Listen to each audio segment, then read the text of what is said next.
Iniciamos la última lección sobre la Pamplona cosmopolita, la Pamplona de 1900 a 1950. Hemos tratado Carlos III en dos tramos, ensanche 1 hasta la Plaza de la Cruz, y ahora tratamos el resto del ensanche desde la Plaza de la Cruz hasta, por así decir, los Caídos de nuevo. En esta segunda charla vamos a tratar solo los edificios que, para nuestra opinión, tienen más interés para el oyente. Como en otras charlas, damos las gracias a Google Earth, por supuesto, también a Arazuri, al catálogo de arquitectura de Pamplona del Colegio de Arquitectos, a los artículos de Carlos Docal, de José María Ordeich, de Fernando Tabuenca sobre los arquitectos pamploneses de esa época, a la página de Solvidar, a la página de Memorias del Viejo Pamplona y también a otra página, Cultura Diversa, que habla de la Pamplona Art Deco. Iniciamos la charla, no sabíamos si suprimir toda esta presentación, pero bueno, para no obligar a buscarla en otras charlas. En esta época, de 1902 a 1931, va a ser el reinado de Alfonso XIII. Alfonso XIII, como sabéis, nació cuando ya su padre había muerto, Alfonso XII, de su madre María Cristina, procedente de la Casa de Austria, es decir, de la rama española de Austria. Eso le hace estar siempre muy unido a su madre, que va a ser regente durante más de 25 años, y va a influir muchísimo la trayectoria de este monarca. Por un lado, el que ella fuera perteneciente al Imperio Austrohúngaro va a lograr en parte que España sea neutral en la Primera Guerra Mundial, lo cual va a salvar muchas vidas hispanas. Alfonso XIII ha sido un rey criticado, sobre todo por su promover las campañas en África, que llevaron también al desastre de Anual, pero que en parte fueron provocadas por los ataques continuos a Ceuta y Melilla. Y por otro lado, en esa época, todas las naciones europeas aspiraban a tener territorios en África. Se ha comprobado, conforme pasan los años, de que la suya fue una época realmente espléndida para las artes, para la cultura, la poesía, la pintura, la arquitectura y también para la economía. Se considera ahora que es la Edad de Plata. Como sabéis, se casó con una princesa inglesa, Victoria Eugenia de Battenberg, pero el matrimonio no resultó bien. No resultó bien porque partió de un engaño. La Casa Británica no informó al rey de que ella era portadora de la enfermedad de la hemofilia, es decir, que todos los hijos varones podían morir desangrados ante un mínimo arañazo. Eso hace que el matrimonio prácticamente se rompa y que él nunca tuvo, ni ella, no tuvieron un apoyo mutuo. Si este matrimonio hubiera salido bien, si no hubiera partido de un engaño, muy probablemente no habría concedido la República. El rey habría tenido el apoyo de su esposa para realizar los difíciles tiempos que se avecinaban. Identifico el reinado de Alfonso XIII con un pintor, con Sorolla, para mostrar la espléndida pintura española de su momento. Es como la arquitectura de esa época, como toda esa época en general, de una enorme elegancia, de una gran dulzura, de una, por así decir, aristocracia. Es la época también de Picasso, que va a revolucionar la pintura occidental. Y si hay una arquitectura que podríamos reflejar como la época de Alfonso XIII, podría ser, este es el edificio Rich o el Palace de Madrid, de la época de los grandes hoteles, de los casinos, que son edificios herederos de la Academia Beaux-Arts, se ha llamado también la Belle Époque, edificios clásicos con un gran basamento, un cuerpo y una coronación, con abundante decoración, artesanía. Todo esto va a desaparecer con la Primera Guerra Mundial, con la destrucción de los imperios. Pero España, que por suerte no la sufrió, va a mantenerse unos años más. Típico de esta época, por ejemplo, es el Palacio de Comunicaciones de Madrid, Correos, que no solo definían una arquitectura monumental, grandiosa, se ha llamado también la época de la arquitectura del monumentalismo, sino que también definían el urbanismo. Frente a unos ensanches burgueses muy comedidos, lo vimos al ver la arquitectura romántica, como la arquitectura romántica es muy comedida, se integra muy bien en los cascos históricos, sin embargo, y sus ensanches son ensanches muy comedidos, sin embargo, en esta época todo quiere ser grandioso. Abren grandes plazas, rompen los ensanches con grandes avenidas, construyen edificios majestuosos. En Pamplona no vamos a tener edificios tan majestuosos como este, pero sí que su gran escala va a influir en muchos edificios del ensanche, por eso lo he llamado Pamplona cosmopolita. Como veis, realmente definieron definieron las ciudades modernas. Esto coincide con la época del Imperio Austrohúngaro, con Francisco José, su esposa Sisi, y con toda esta época extraordinaria, este es Budapest, una de las dos capitales del Imperio Austrohúngaro, una época extraordinaria para las artes, para la filosofía, para la medicina, para la ciencia, para la literatura, y en parte se debe a este gran imperio. Era un imperio multirracial, donde todas las religiones cabían, todas las razas cabían, todos los pueblos cabían. Es una época quizá de las más espléndidas en la historia europea. Pero este gran imperio del cual hemos heredado la gran escala de los edificios que van a mantener la escala, muchos edificios pamploneses, esa escala de ciudad grandiosa, de ciudad monumental. Pero en el horizonte había personajes siniestros que, en parte por el odio que tenían a Alemania, odio a su crecimiento económico y cultural, que era ya la nación más poderosa del continente, y por el odio que tenían a la católica Austria, como lo decía Clemenceau, el político francés, desde hace mucho tiempo se estaba preparando para intentar destruir el imperio austrohúngaro y con él también a Alemania. La excusa iba a ser el asesinato en Sarajevo del heredero al trono de Austria, Francisco Fernando. Fijaros, se llamaba Fernando porque era una dinastía procedente de la dinastía española. Se llamaba Fernando precisamente porque el primer rey de Castilla se llamó Fernando, que era hijo de Sancho el Mayor de Navarra, que es el que crea el reino de Castilla. Es decir, este prácticamente casi el último heredero al trono va a tener un nombre español. Y el que heredará, iniciada ya la guerra, porque asombrosamente después del asesinato de Francisco Fernando, Francia y Rusia van a preparar el ataque a Austria. Es asombroso que asesinen al heredero al trono de un país y encima lo consideren ese país culpable de todas las atrocidades que van a venir después. Carlos, este es el último emperador del Imperio Austrohúngaro. Fijaros que se llama igual que nuestro emperador Carlos, prácticamente el gran emperador del imperio, el primer gran emperador del imperio. Va a intentar paralizar la guerra. Por supuesto, ni Francia ni Inglaterra quieren detener la guerra. Y ambos, tras el final de la guerra, se marcharán de Austria, que ha quedado ya reducida a una nación muy pequeña. Él ha sido ya beatificado porque era un hombre de unas cualidades morales impresionantes. Su esposa era Zita, hermana del Javier, del rey de los carlistas. El resultado de toda esta tragedia va a ser varias generaciones de jóvenes muertos en los campos de batalla de Europa. Ya la aristocracia británica tenía lo que quería. Había logrado la destrucción de Alemania, a costa de millones de vidas. También la destrucción de Austria, la aparición de de decenas de pequeños territorios, todos mal llevados entre sí. Se había roto la unidad europea para darles el poder a estos dos personajes, Lenin y Stalin.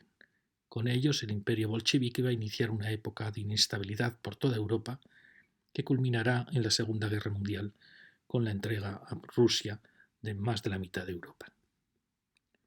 Mientras tanto, en esa Alemania que va a quedar destruida por la guerra, y en ese imperio austrohúngaro ya antes, que era un imperio de una riquísima eclosión cultural, ya había movimientos que trataban de anular la gran decoración de ese imperio, de esa arquitectura, y buscar unas formas más puras, más abstractas, más austeras. Fijaros que aquí aparece ya la ventana rasgada, algo muy típico de esta época, de esta arquitectura que van a hacer, que se va a llamar racionalista, se va a llamar movimiento moderno, se va a llamar estilo internacional. Es una arquitectura enigmática, cubista, por así decir, muy austera, muy misteriosa, pero que tiene una base, sin ninguna duda, clásica. Este es uno de los edificios principales de ese inicio del germen del movimiento del arquitecto Adolf Loos, en el centro de Viena, frente al Palacio Imperial. Y aquí se ve muy bien el contraste entre esta arquitectura del Imperio Austrohúngaro, como veis, tan rica.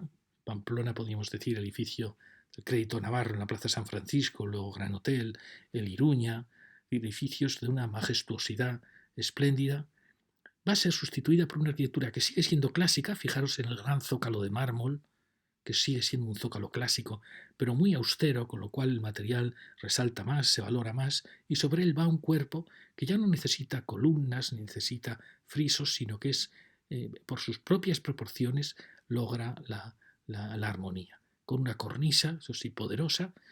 Aquí se está iniciando ya ese movimiento revolucionario que va a crear el nuevo estilo. Ese movimiento llevado a sus extremos va a producir lo que se llama racionalismo, donde se expresa ya la liberación del muro de carga, la expresión de la libertad en la estructura, la ventana rasgada, la entrada de la luz, la aparición de terrazas. Se ha llamado racionalismo, pero no tenía nada de racionalista. Fijaros que en climas lluviosos él creaba terrazas. Era realmente una evocación de un mundo ideal, de una arquitectura nueva e ideal, que rompía con toda la anterior. De esto vamos a encontrar parte en los recorridos que vimos de Carlos III. Había edificios ya claramente de esta tendencia, pero al final en España, después de la guerra, se va a lograr una mezcla de varios estilos. Es un estilo que promueve la libertad de la planta, pero que en el fondo subyace siempre un intento de equilibrio, de clasicismo, sin ninguna duda. Fijaros, aquí se ha roto el esquema de basamento, coronación, aparecen las terrazas, el muro rasgado de vidrio, los balcones. Aparece de este movimiento lo que se llama expresionismo, que es esencialmente el dominio de la horizontal con estas grandes proas curvas y que insinúa también la misma gran libertad de planteamiento. Son movimientos que se les ha llamado revolucionarios. Efectivamente, muchos de los arquitectos que los planteaban eran arquitectos más o menos, podríamos decir, de izquierdas, pero tampoco es cierto, porque vamos a ver que había arquitectos revolucionarios de derechas que coincidían en esta arquitectura. Pero sí que es verdad que es una revolución en el sentido constructivo, en el sentido estético, en el sentido de la sociedad, porque es ya una arquitectura igualitaria, sin jerarquías, sin graduaciones.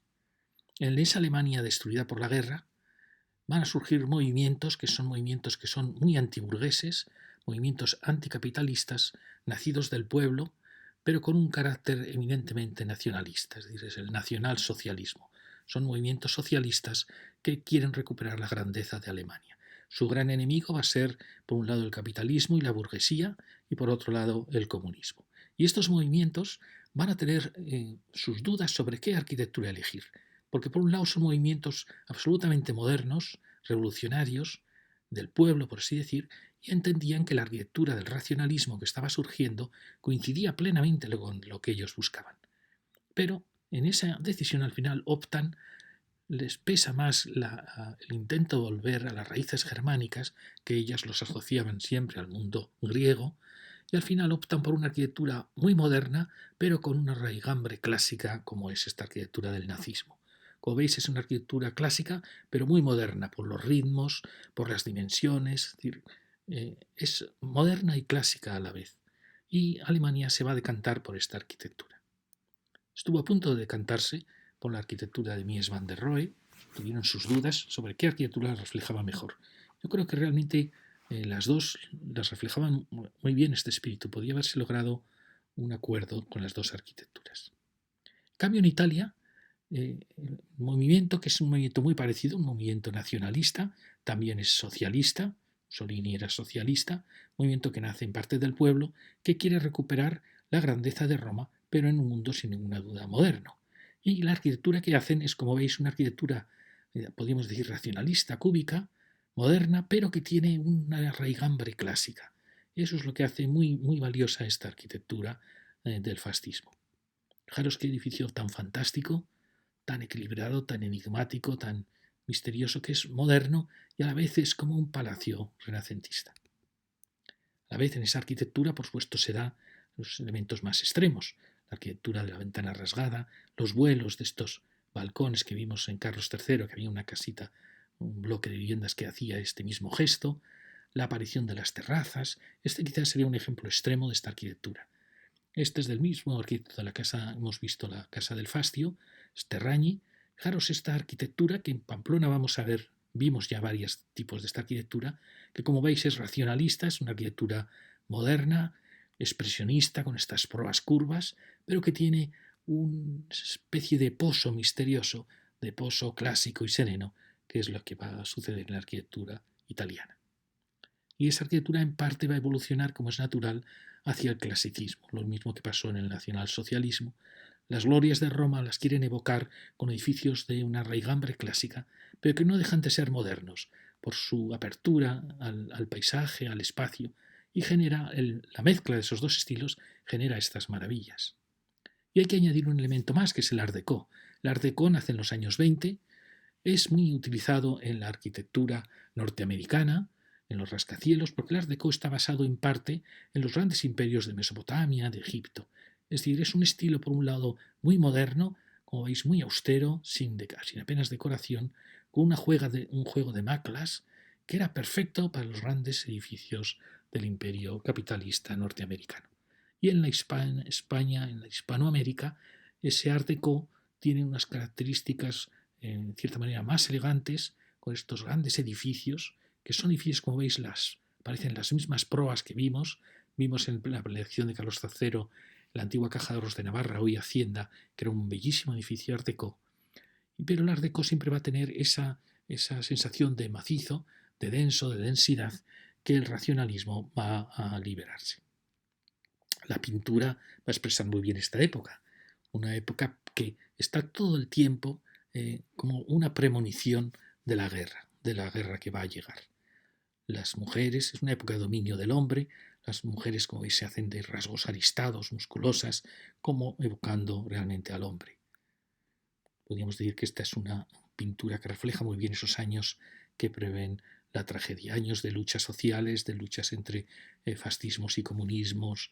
Hay que decir que casi toda Europa estaban a punto de una guerra civil entre movimientos de izquierda y movimientos nacionalsocialistas, por así decirlo. Este es un pintor italiano, Chirico, que refleja muy bien también esta época. El hombre, aparentemente su rostro ya es el de un rostro insensible, como de un maniquí, en un paisaje de soledad y de silencio.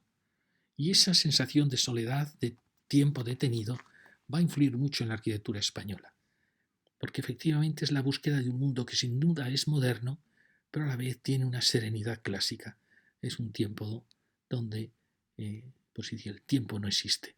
Se llama pintura metafísica, como esta se llama la fotografía metafísica, que es de estos mismos años que vamos a ver, donde la luz, los objetos, la soledad, el tiempo que se detiene, la pregunta por el destino del hombre aparecen constantemente.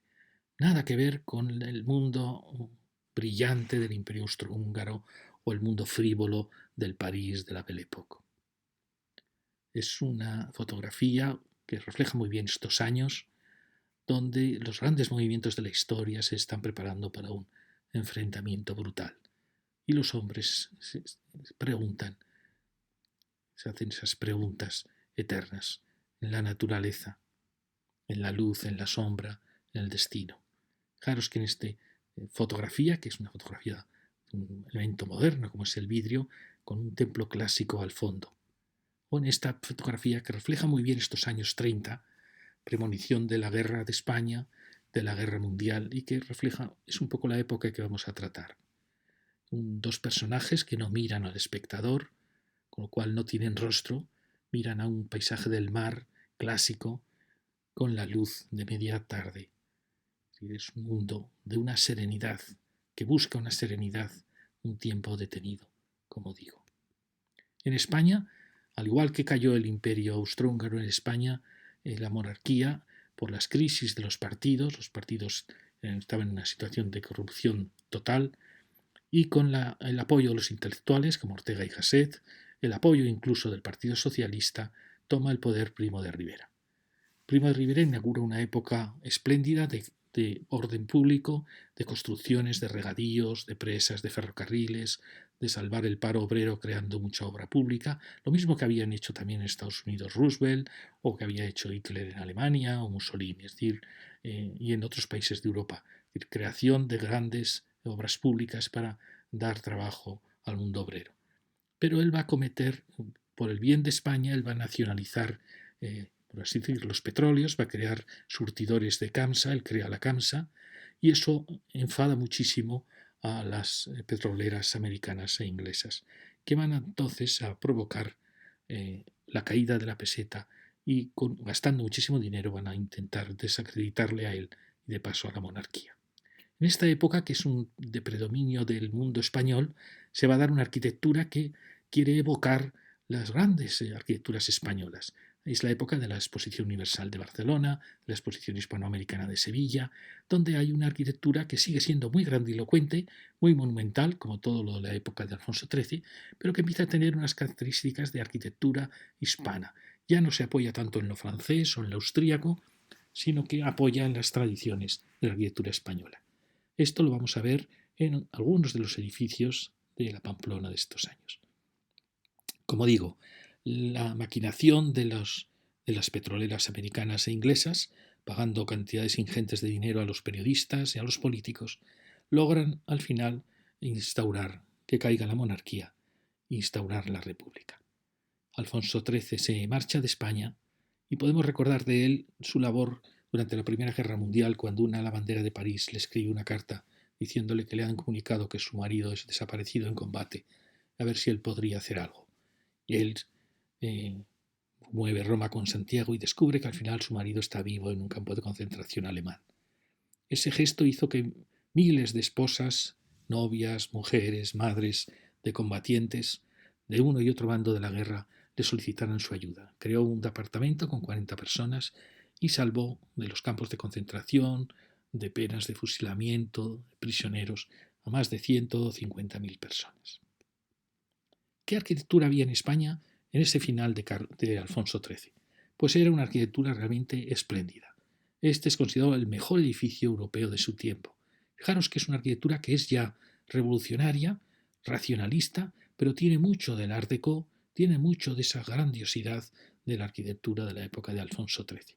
Y a la vez es una arquitectura moderna. Cuando digo revolucionario, me estoy refiriendo tanto al mundo de las izquierdas, por así decir, comunistas, como al mundo de las derechas, por fascistas. Es decir, no había en los arquitectos una clara definición en su arquitectura, sino que si eran revolucionarios, los jóvenes todos lo eran, podían ser de Falange, podían ser del Partido Comunista, del Partido Socialista, republicanos.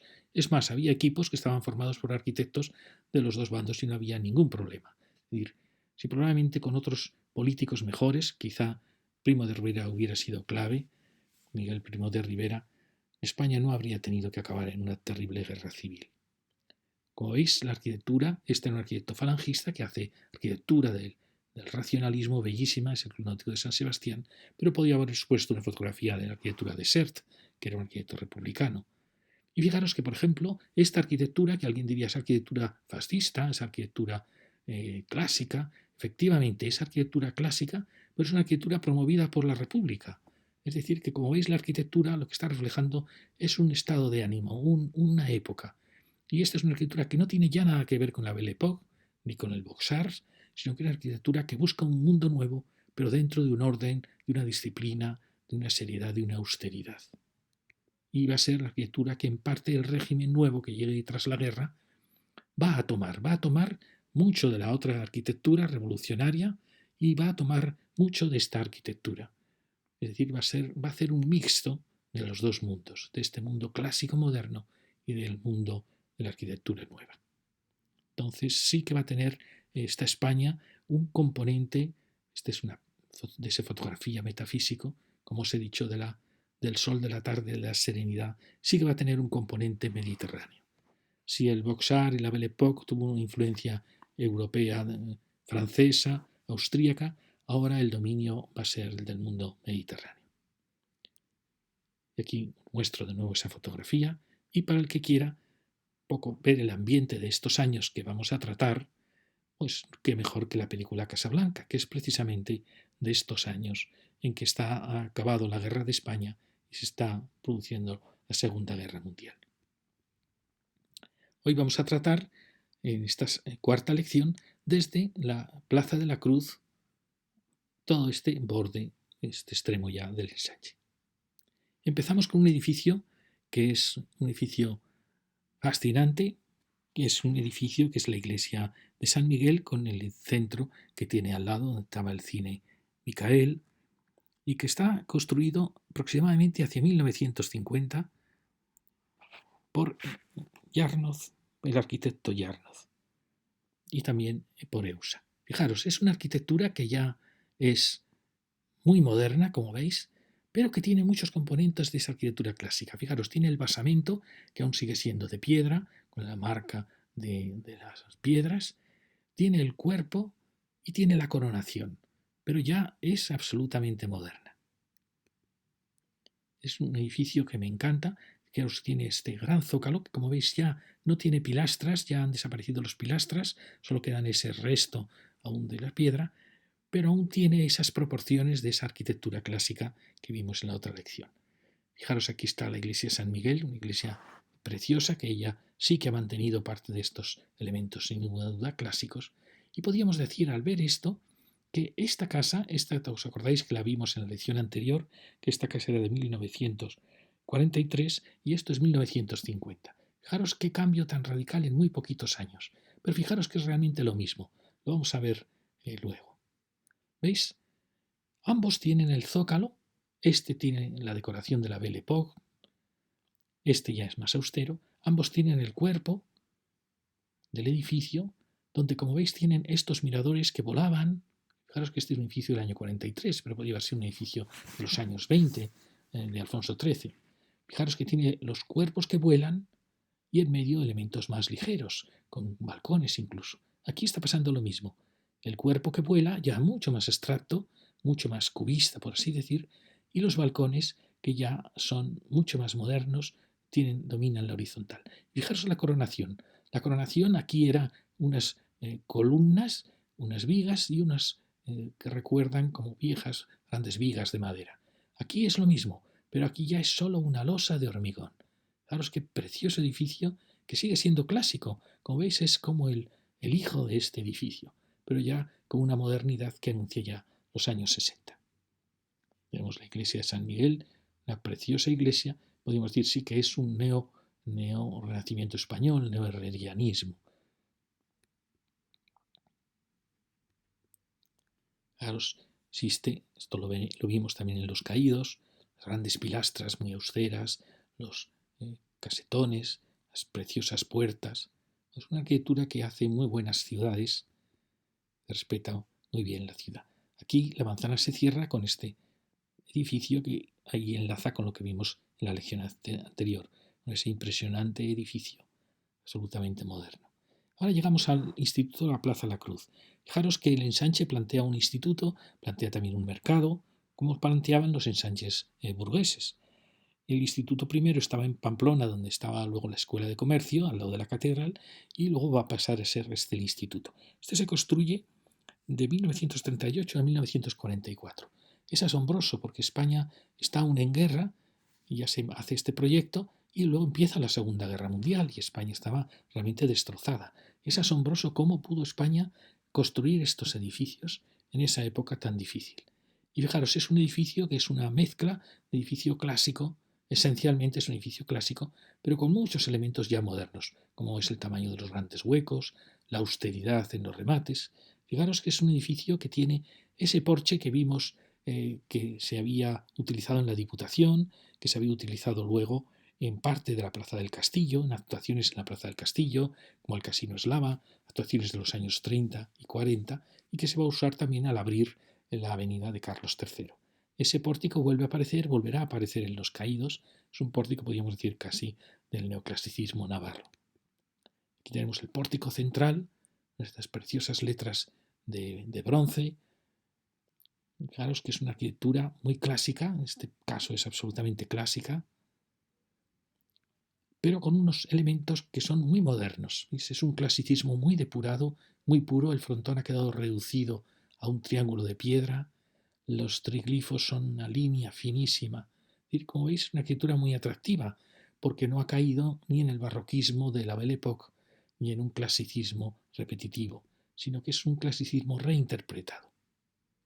Este edificio era de Yarnoz, el que vimos que había hecho parte la nueva Diputación, el Banco de España. Era José Yarnoz.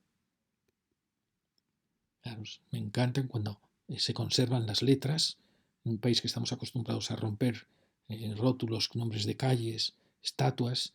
Es muy bonito cuando se han conservado las letras.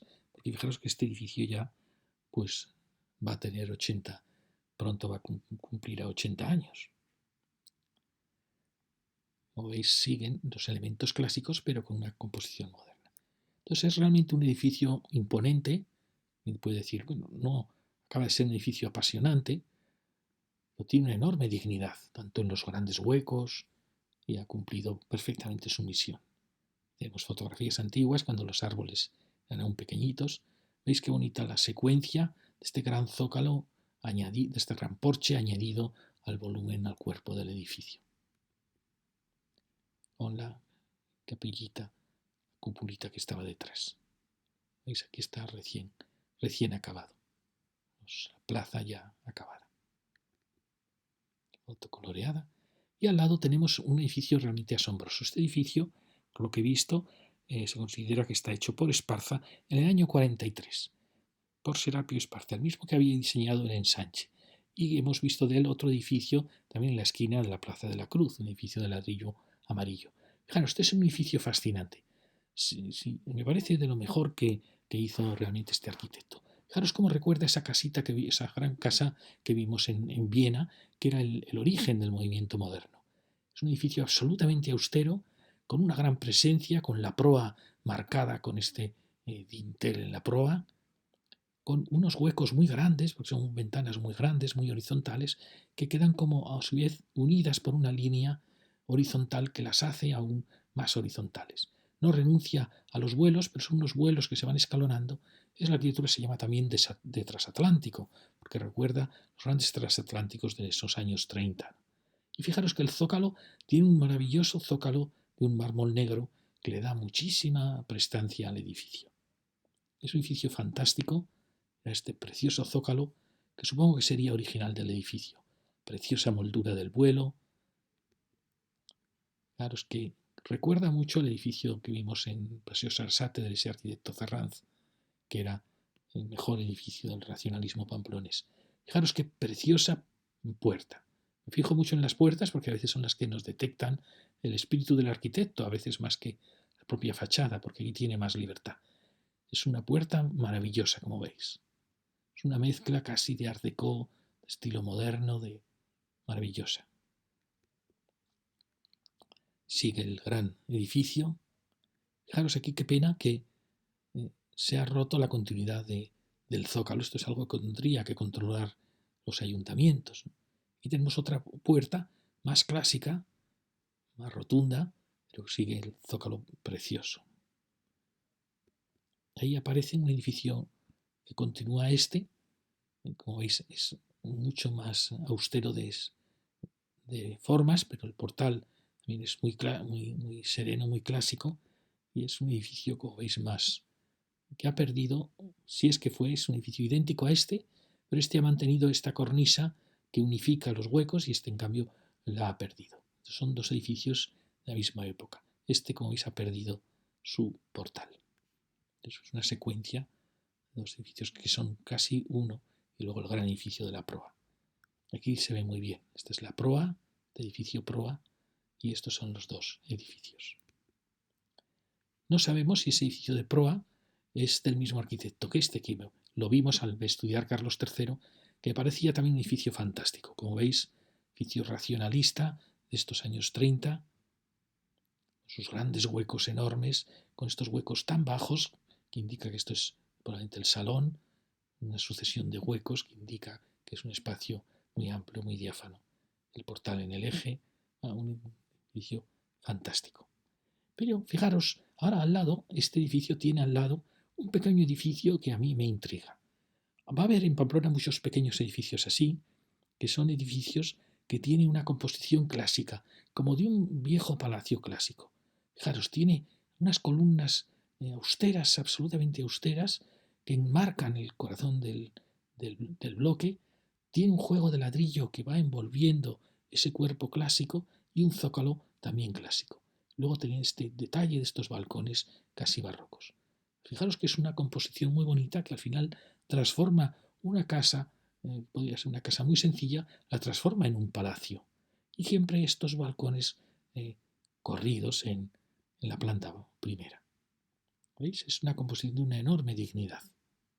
Al lado tenemos un edificio que recuerda mucho ese que vimos en la Plaza Príncipe de Viana, creo que era de Guibert, un edificio un tanto enigmático, muy austero. Aquí pasa lo mismo, ¿recordáis esa esa barandilla que tenía el de la Plaza Príncipe de Viana en lo alto que unía con los miradores, muy típico de estos años 30, aunque aquí parece como si hubiera diferentes elementos que van alterando esa percepción. Fijaros que al lado va a aparecer otro edificio muy parecido a ese. Aquí lo tenemos, de nuevo un zócalo, un gran balcón y de nuevo una composición muy clásica rodeada por una composición de ladrillo con enormes huecos. Es también una arquitectura espléndida, magnífica. Fijaros qué portal tan clásico, el gran balcón, estas ménsulas que sujetan el balcón. ¿Veis? Entonces me he preguntado quién puede estar detrás de estos edificios y sospecho que tiene que ser el mismo arquitecto que había hecho ese edificio rojo en la Plaza Merindades. Fijaros el juego del ladrillo siempre marcando la horizontal, marcando horizontales en choque con la pieza clásica. Son fachadas fantásticas realmente. ¿Veis? Pienso que es del mismo arquitecto. ¿Veis el zócalo, el ladrillo que envuelve esta composición, aquí las maravillosas columnas y el balcón corrido? Pienso que tiene que ser del mismo arquitecto, que es una arquitectura, veis, fantástica. Ahí lo tenemos. Y aquí tenemos teníamos el edificio de la proa blanca, los dos que eran iguales. Este edificio clásico y este otro, como veis, avanza en gran profundidad en la manzana. Y enfrente tenemos esta manzana donde resulta que hay una actuación unitaria. Desde aquí, dando toda la vuelta a la manzana, hasta aquí es el proyecto de un mismo edificio. Fijaros que recuerda bastante al que acabamos de ver.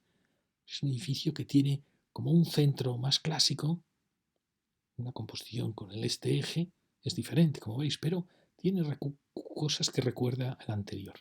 ¿Veis? Tiene una pieza más alta en el centro, justo mirando al que acabamos de ver antes. Con estos elementos de cornisa que también me recuerdan al edificio rojo de la Plaza Merindades. ¿Veis? Cornisa, un segundo alero. ¿Veis? Un hueco, es muy bonito este hueco, pero se queda un poco pequeño con respecto al edificio, en parte por la presencia de la escalera. Hay una lucha dentro del edificio. Aquí tenéis la continuidad. ¿Veis? Vuelan. Son edificios muy, muy austeros, con apenas vuelos, como pasaba el de la Plaza Merindades. Como veis, gira y sigue hacia calle Paulino Caballero. Aquí, por desgracia, se ha roto por haber tenido que meter en los ascensores y las escaleras. Se ha roto la unidad de este bloque, que es un bloque realmente impresionante. Fijaros, quizá peca de excesivamente austero. Como veis, se come un poco el zócalo, se come un poco a esta. Podría haber habido aquí un gesto de incorporar ese primer piso a la entrada. Es extraño este dominio que hay aquí en el portal y sin embargo parece que se olvida luego. ¿Veis? Es una manzana entera, muy, muy grande. Fijaros que va desde aquí hasta aquí y solo es esa esquina. Es decir, aparecen aquí manzanas con unas posibilidades enormes de crear edificios unitarios. Enfrente tenemos esta otra manzana que también en parte era una manzana unitaria, excepto un pequeño edificio, pero que las actuaciones, en distintas actuaciones, pues va rompiendo poco a poco la unidad. Fijaros que son manzanas que tenían muchas posibilidades, incluso de haber subido alturas, porque son casi manzanas enteras.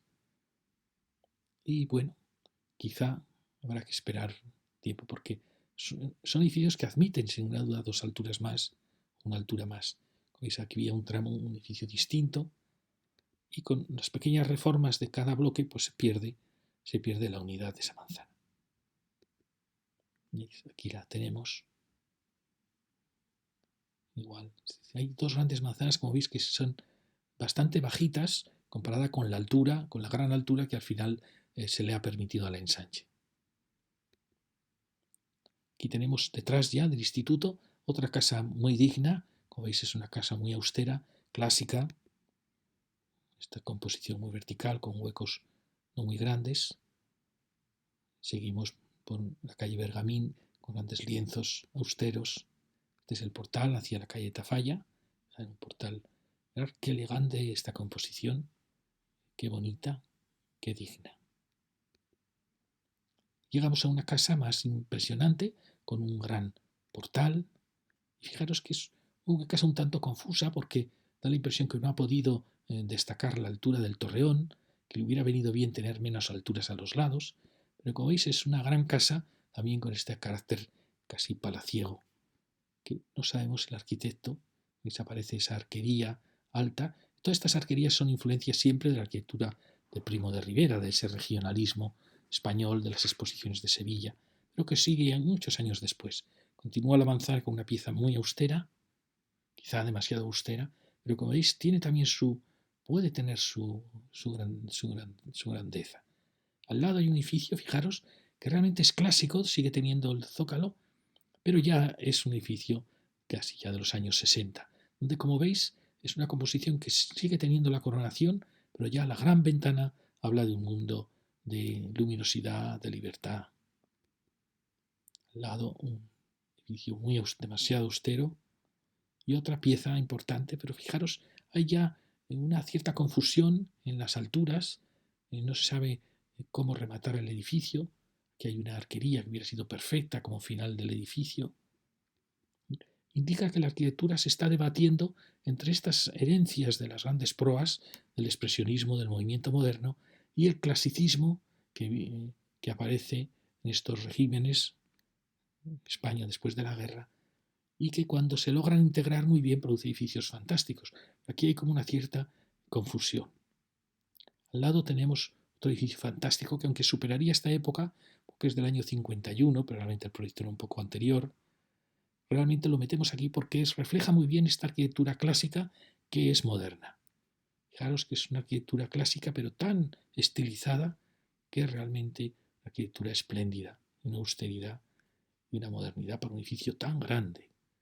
Fijaros el tema de los pináculos, tema muy querido por EUSA, el edificio de EUSA, de esas grandes obras que tiene en Pamplona.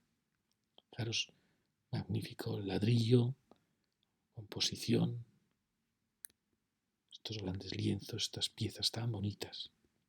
Fijaros, esto era precioso. Ahora hay un proyecto. Es una pena que se empeñen los ayuntamientos en echar los colegios. No veo por qué un solar destinado a educación tiene que pasarse a residencial. No lo entiendo. Tampoco entiendo por qué tiene que aumentar su edificabilidad, cuando aquí podía haber ido perfectamente una facultad de la universidad. Pero bueno, el edificio va a subir en alturas, pero la pena, eso el edificio lo puede quizá asumir. La pena es que se va a tapar este escenario tan singular de la gran rotonda y sus alas con unos bloques por delante. Entonces vamos a perder esta maravillosa perspectiva que tenía este edificio, que realmente era fantástico. Al lado de la Plaza de la Cruz, en esa esquina, tenemos otro edificio, como veis, muy clásico, muy sereno y de gran ciudad. Muchas ciudades españolas tienen edificios así, quizá con 3 alturas más. Fijaros qué dignidad la de la proa, los restos aún como de pilastras que van marcando el cuerpo y la coronación. Claro, este tema tan bonito del juego de ladrillos que lo vimos en el edificio de los hermanos Yarnoz en la avenida Roncesvalles. Fijaros el portal, y fijaros cómo al final esta suma de verticales y horizontales lo que produce es una enorme fuerza en el bloque, en la casa. Frente a esas otras casas que vemos que son una sucesión de ventanas, pues estas tratan, aun dentro de la austeridad, trata de convertir la fachada, la casa, en un palacio. Y realmente lo logran. Es muy importante cuando la persiana se mantiene, las persianas de madera, las carpinterías de guillotina, porque estas casas sufren muchísimo al cambiarse los materiales de las persianas, al cambiarse las carpinterías. Tendría que haber ordenanzas que exigieran mantener los elementos clave de esta arquitectura. Al lado, como veis, tenemos dos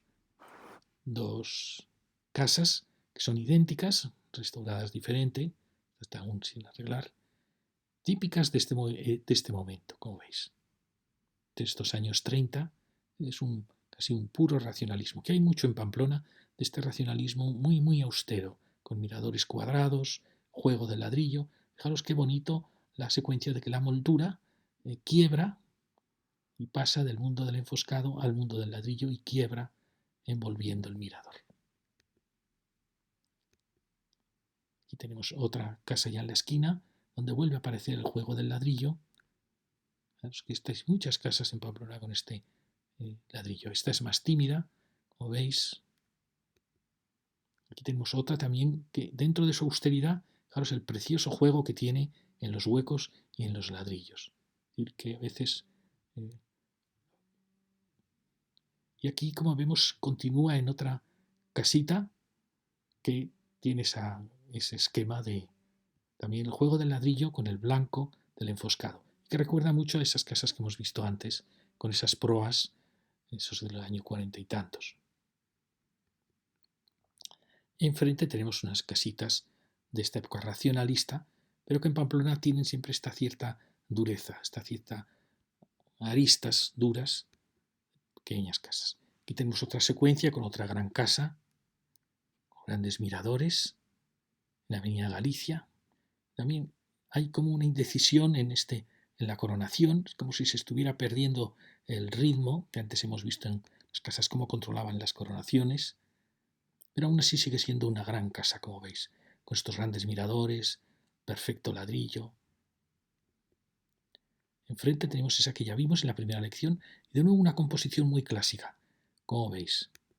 Una composición de un elemento central, con un gran zócalo, con restos de estas pilastras que envuelven todo, y con estos balcones que nos vuelven a recordar el edificio en parte de Merindades. Y siguiendo por esta calle vemos también otro edificio que nos recuerda muchísimo al anterior. Fijaros también el gran zócalo que envuelve todo, el vuelo de las piezas, el balcón corrido en el primer piso y estas molduras que sujetan los huecos, que nos vuelve a recordar. Como veis, es una gran casa también, con sus dos especies de torreones flanqueados por cuerpos de ladrillo rojo.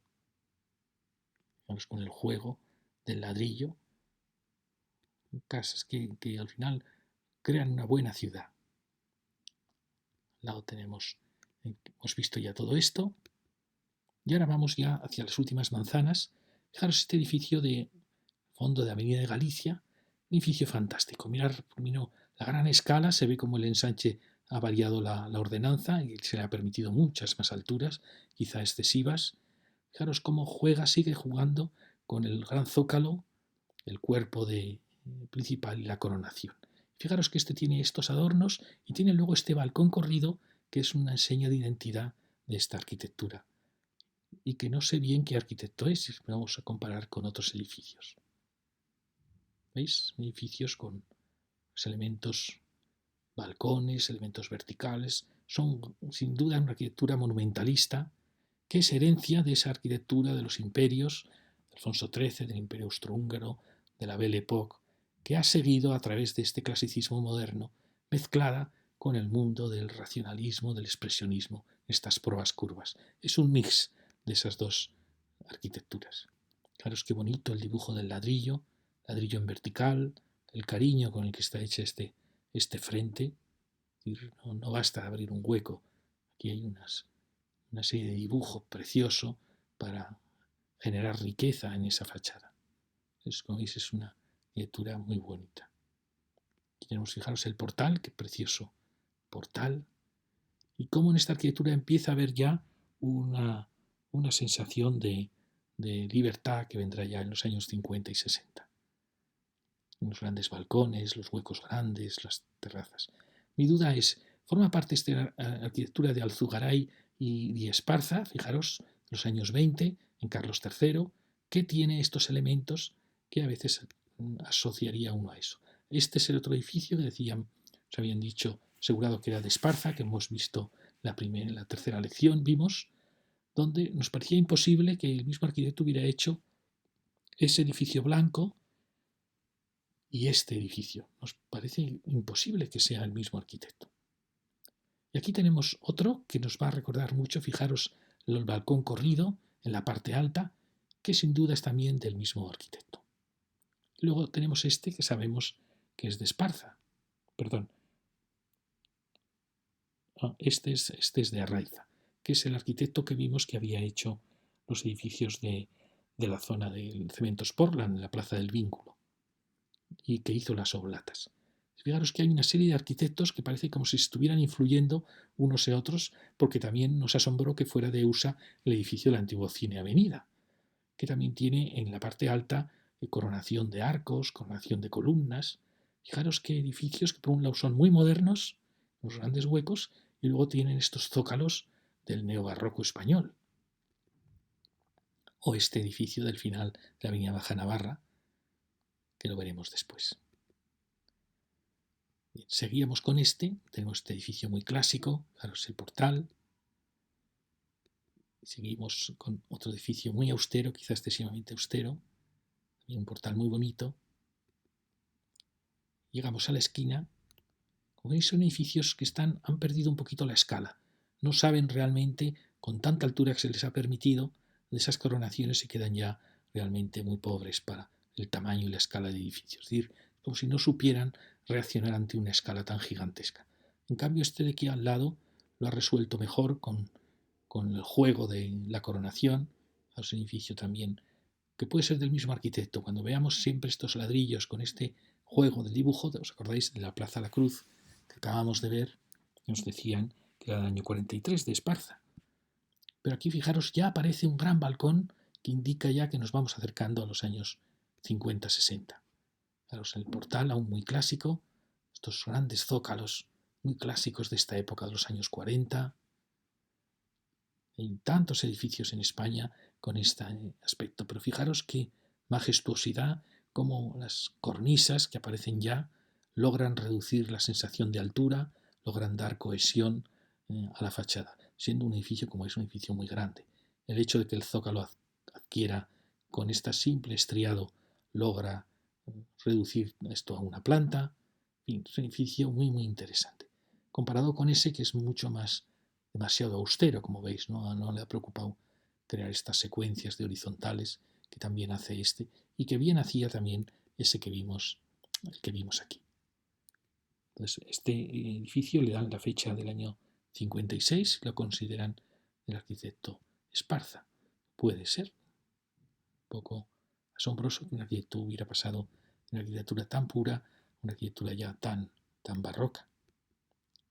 Fijaros cómo se nota estos edificios, esta manzana que acabamos de ver, con esta manzana que ya es de los 60. Ya en los 60 ha desaparecido la decoración y la arquitectura juega con los volúmenes, las sombras, la búsqueda de la luz. El contraste es muy grande entre una época y la otra. Seguimos aquí, este es el edificio que hemos visto antes en comparación. Fijaros de nuevo la gran escala, tremenda escala, las coronaciones, los grandes balcones corridos en los últimos pisos. Fijaos qué edificios tan fantásticos, de una gran ciudad, sin ninguna duda. El portal, las ventanas rasgadas. ¿Veis? Son edificios fantásticos. Fijaros cómo juega con el ladrillo, con las cadenas de piedra, con el balcón corrido, todo tratando de unificar edificios de una altura tremenda. Al lado tenemos un edificio muy interesante. Fijaros, es un edificio que podía haber sido de los años 30, pero por el tratamiento del ladrillo, pues ya sin duda es ya de los 50. Fijaros qué precioso portal, qué composición tan bonita, tan elegante, donde habla ya de la libertad que dio el movimiento moderno, mezclado con la tradición, con el clasicismo español de estos años que usa ya el ladrillo rojo, pero con este recerco clásico de los huecos. Una casa fantástica. Al lado vamos a tener otra que, como veis, tiene muchos recuerdos clásicos, pero ya se expresa el balcón, lo cual habla ya de los 50, acercándonos a los 60. Fijaros aquí, qué bonita casa, pues asombraros que esta casa es de USA, nada menos, de USA del año 56 al 59. Es decir, quizá no tendría ya que entrar en esta lección, sino ya en los años 50 y 60. Pero como veis, tiene muchos elementos clásicos aún, el zócalo controlado, que mostrando los pilares, los adornos en los grandes huecos, pero fijaros qué huecos, qué dimensiones tan espléndidas de huecos, y ya aparece el gran balcón corrido típico de los 60, de una época muy optimista, pero sin dejar de tener este elemento clásico de piedra que forma el centro de la casa. Fijaros qué bonita este ladrillo plaqueta, marcando siempre la horizontal, tan fino, tan elegante. Fijaros, son unos huecos realmente preciosos, aún más bonitos con las persianas de madera originales. Al lado tenemos otra casa, también es esa mix donde ya están triunfando, ya se acercan los 60 con los grandes balcones, un cierto optimismo ya en la arquitectura, y lo pongo porque esta secuencia de casa clásica, casa ya mucho más avanzada, y esta otra casa se va a repetir en la siguiente manzana, asombrosamente. Casa clásica es como si fueran dos gotas de agua. Casa clásica, como veis, tenéis una preciosa casa clásica. Mirad qué bonito portal, gran zócalo. Fijaros, otra casa que sin duda es de USA también, de estos años 50, ya hacia los 60. Y fijaros que es asombroso. De nuevo una casa con el mismo material idéntica, es decir, hay dos manzanas con un frente idéntico en esta calle, en la calle Oiz. Es asombroso. A veces la arquitectura juega estas sorpresas. Ya la veis. La secuencia de clásico, moderno y mixto, clásico, moderno y mixto, con los mismos materiales. Fijaros que en esta calle Olite aparece de nuevo, que sin duda también es de USA, donde como veis ahí hay restos de una antigua columna, o sea, de una insinuación aún de un templo unitario. Y donde sin embargo no aparece ya el remate de la coronación. Pretende ser ya ser una arquitectura más abstracta, sin jugar a la tríada clásica. Aquí tenemos otro edificio singular, ya con un gran balcón de los finales 50, se nota por la barandilla típica de los 50 y 60, con la coronación. Quedan, como veis, restos de esa arquitectura clásica, con el portal aún muy clásico, y acaba ya la calle Olite, y aquí tenemos un edificio extraño, enigmático, con un zócalo, como veis, clásico, mostrando ya los pilares. Por desgracia los dos portales han desaparecido, con este misterioso juego de balcones muy valientes, pero con barrotes en el punto clásico. Es como si el arquitecto estuviera dándonos un guiño de arquitectura clásica y a la vez arquitectura moderna. Fijaros qué hueco tan curioso. Y luego fijaros que vuelve a aparecer ese gran alero doble y este mundo de huecos que rodean el cuerpo central. Me vuelve a recordar el edificio, diréis que estoy empeñado, el edificio de Merindades, el gran edificio rojo de Merindades, este. Como veis, también un edificio enigmático, muy clásico y muy rotundo, ese gran. Y también es un arquitecto que nunca quiere tener gestos excesivamente expresivos. Solo tiene, como veis, el gran balcón, el balcón inferior roto y la coronación, al lado de este que vimos antes. Y ya acabamos. Baja Navarra aparece un edificio que recuerda a los edificios de USA de ladrillo, con un juego precioso. Y como veis, de nuevo la mezcla de elementos tradicionales españoles, del balcón barroco, con elementos de huecos muy modernos, que influyó y realmente hicieron las ciudades españolas de estos años. Una coronación casi del barroco. Y aquí acabamos con este otro edificio. Sabemos que es del arquitecto Ariz, el que hizo Sindicatos, que también vuelve a mezclar, este es del año 45, está acabando la Segunda Guerra Mundial. Fijaros que es un edificio que tiene muchos elementos modernos, con las grandes ventanas, y elementos clásicos, y que mantiene la idea del gran zócalo, la Belle Époque, la época de Alfonso XIII, está aún presente dando escala a estos edificios majestuosos. Y acabamos con un edificio fantástico, que es un edificio de USA del año, sabemos la fecha, el año 50-51, que es el edificio Aurora, edificio magnífico, porque por un lado expresa muy bien estos años 50, donde la arquitectura tiene una majestuosidad procedente de la época de Alfonso XIII, procedente de la arquitectura monumental de la Europa cosmopolita, pero a la vez es ya muy moderna. Claro, había un solar, el edificio realmente destrozó realmente ese pobre bloque que estaba detrás. Fijaros la elegancia de esta pieza, la serenidad, el clasicismo y a la vez, sin ninguna duda, la modernidad. Fijaros, las columnas se transforman en ménsulas como si fueran Art Deco, y estamos hablando del año 50.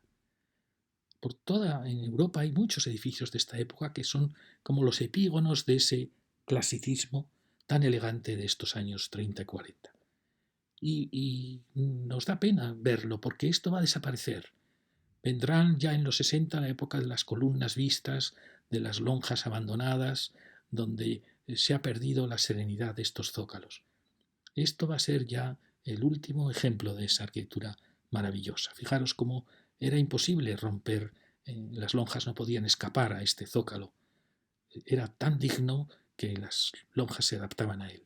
¿Por qué? Porque la arquitectura lo controlaba todo. Fijaros también que a pesar de ser huecos monótonos, tienen una elegancia tal al acercarse hacia la proa, el vuelo del primer piso, la proa. Era una arquitectura que hizo unas ciudades de Europa magníficas. Desde los años 30 logró las grandes ciudades europeas, algo que ya no podrá hacer la arquitectura de los 60.